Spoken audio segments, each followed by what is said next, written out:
ბეშუმში შუამთობა აღინიშნება სახალხო დღესასწაულზე მცირე ინციდენტი მოხდა ადგილზე მისულმა ნაციონალური მოძრაობის წევრმა ლევან ვარშალოძემ მომხრეებთან ერთად სპეციალურად დამონტაჟებულ სცენასთან მისვლა იმ დროს სცადა, როდესაც გიორგი კვირიკაშვილი ადგილობრივებს სიტყვით მიმართავდა, თუმცა სამართალდამცველებმა მას ამის საშუალება არ მისცეს, რასაც ხმაური მოყვა. დღესვე დოღის მიმდინარეობისას ორი ადამიანი დაშავდა. მერაბ წულუკიძე ჩაგვერთვება დეტალებით მოამბის ეთერში. ორი ახალგაზრდა დაშავდა ბეშუმში დოღის დროს, ცხენი დაეჯახა ერთ ახალგაზრდა გოგონას და ასევე ცხენიდან გადმოვარდა ერთ-ერთი მხედარი.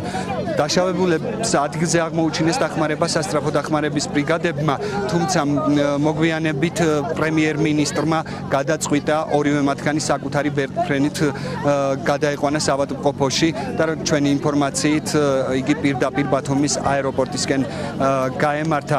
გიორგი კვირიკაშვილი ბეშუმში შუამთობის დღესასწაულზე იმყოფებოდა. წლევანდელი შუამთობა ერთგვარად გახდა პოლიტიკური ძალების მოსინჯვის არენა. თავდაპირველად დღესასწაულზე გამოჩნდა შალვა ნათელაშვილი, მან ადგილობრივებს მიულოცა შუამთობა. მოგვიანებით კი ზუსტად იმ დროს, როდესაც პრემიერის სიტყვით გამოჩნდნენ ნაციონალური მოძრაობის მხარდამჭერები ლევან ვარშალომიძის ხელმძღვანელობით.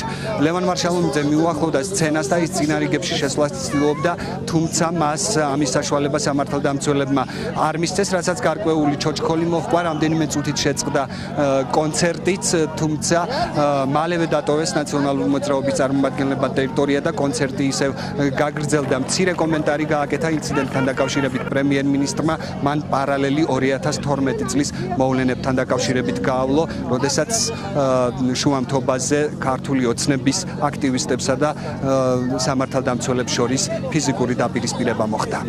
ამოვედი რომ უბრალოდ მიმილოცა ჩვენი ხალხისთვის, მაგრამ ხედავთ კორდონს როგორ აქვს დაცული მთავრობა. კორდონები და დაცვები არაა საჭირო ხალხთან ურთიერთობა.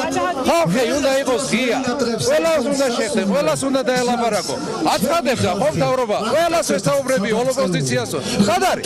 კარგით ეხლა რა მართლა შედარების უნარი მე მგონი არავინ არ დავკარგეთ და შეადარეთ დღევანდელი სიტუაცია იმას როგორ დახვდნენ ბიზინა ივანიშვილს 4 წლის წინ. მეც არაფერს არ ვიტყვი. როდესაც აჭარლებს ამ მშვენიერ კუთხეს ამ უდიდეს დღესასწაულს, ტრადიციულს, აქ არის განსაკუთრებულად შემონახული ის კოლორიტი, რომელიც საქართველოს იდენტობას წარმოადგენს და მინდა რომ თქვა, რომ ჩვენი მთავრობის მხრიდან იქნება ყველაფერი გაკეთებული, რომ განსაკუთრებული ყურადღება მიექცეს ამ კუთხეს.